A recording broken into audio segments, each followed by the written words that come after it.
You say standing up for yourself doesn't make you defensive, it makes you taller. Can you explain what you mean by that? Yeah, I think, again, last year when people stood up for themselves, there was a lot of people like, that's a bullshit apology, blah, blah, blah, or, this is lacking compassion. It was just like, you guys want to tear somebody, no matter what they do, they want to tear somebody apart. And when I was in the thick of that, the advice I was getting from everybody is just let it go. Just be silent and let it go. And I'm like, no, if I let this go, I've seen what's happened to some female counterparts in the same roles as I am, right? These other voices become so loud that people take them as truth because it's the only thing that they're hearing. And I'm like, I will not sit here and be quiet. I will not sit here and be a good girl. I will stand up for myself and voice my opinion in a way that people will hear what the truth is. And one thing that I think is important is it is not, and I said this when I did this video, it's not my place to tell somebody what to be offended by or what a good experience is. That's for everybody to decide, right? But as a female leader with 700 employees, I can't control what everybody's going to be offended by. I can't control what a good experience is to this person versus this person. The best I can do is make sure we have a place where people can give feedback and, having an HR team, having a hotline, having great leaders that ask people for feedback. But it's unrealistic to expect everybody to like me, everybody to like Solid Core, like working for Solid Core. It's just not going to happen. And so when that doesn't make this company toxic. It doesn't make me a monster. It's like, we're not the fit for everyone. And that just needs to be okay. People love the idea of working for a startup, Stephanie, because it sounds so sexy. It is hard. You are working all the time. We're pivoting, changing directions because something's not working. We're changing our minds. We might have put so much work in, that's not going to work anymore.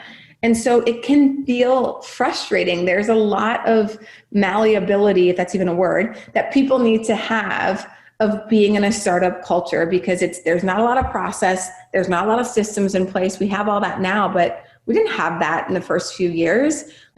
We had a lot of other things to build before that, before even deciding what that structure and process should look like. Yeah, no, it's all a work in progress, especially with startups, and I know you've gone through a lot. I actually saw your post yesterday. I had to bring it up because, we're a call center company, but you had said at 23, I was working as an account manager at a call center, making $35,000 a year.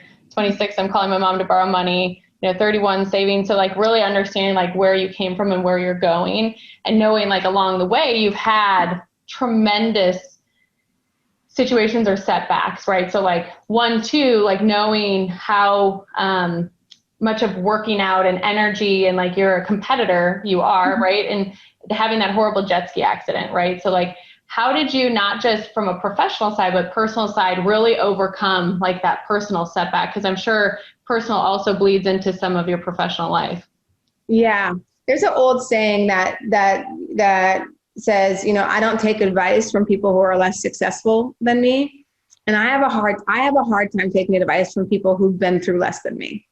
And if you haven't gotten through difficult stuff in your life, you just don't have a lot of value to add because things have always just been easy, And I feel I have resilience in my blood now after, whether it's the jet ski accident, COVID, the article, my parents' upbringing, there's a whole long list of things of having to navigate and go through, but that's where character is built. That's where you also, your confidence either excels or dies in those situations, because if you can't handle getting beaten up, whether it's online through people, and there's a lot of keyboard warriors out there, and you just have to get through the noise and stay laser focused on what you're trying to accomplish. And I also am a big advocate when people say, 0 F's given, I don't give F about whatever. I'm like, I hate that line because I do care. I just pick whose opinion I care about.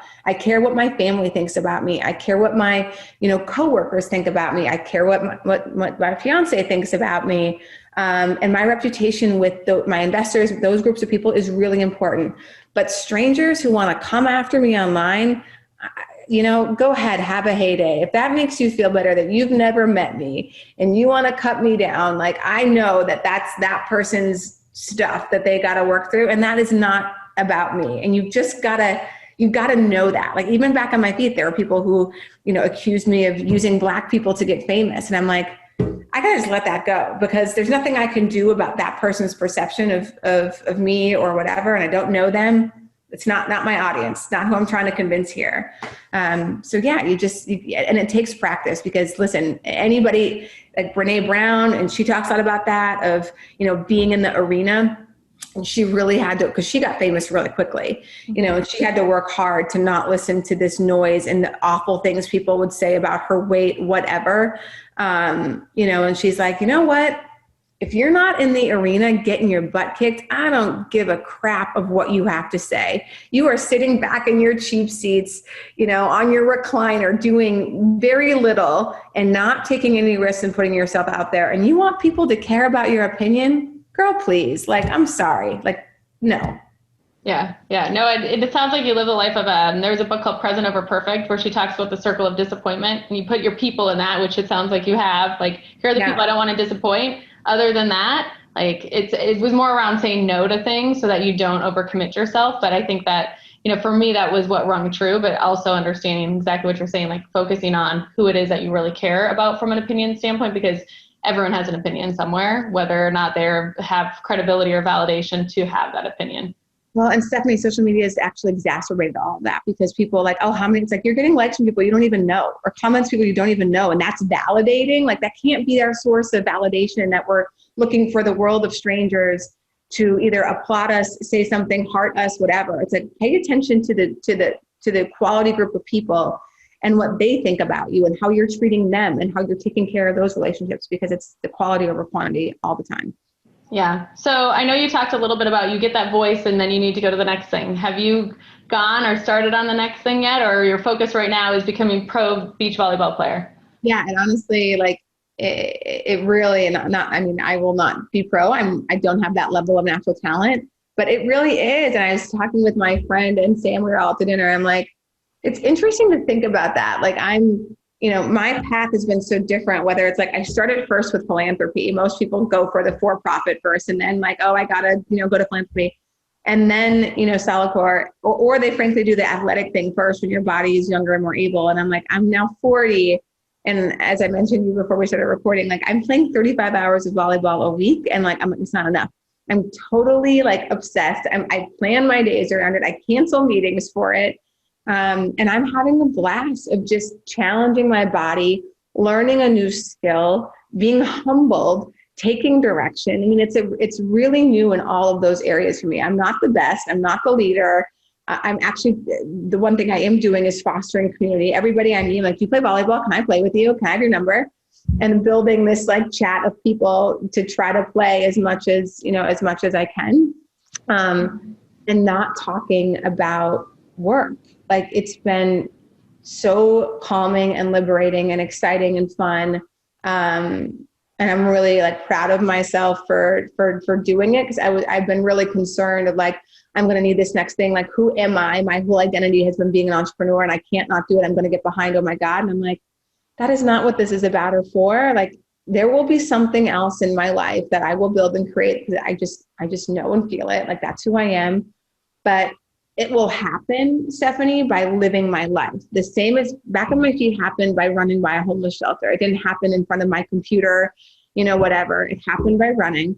Solidcore happened by me trying something new in LA and then being like, oh my God, this is amazing. And now I'm trying something new again, and like, living my life and doing what I want to do will open up the possibility for the next thing that I want to put time and energy into, from a creation standpoint.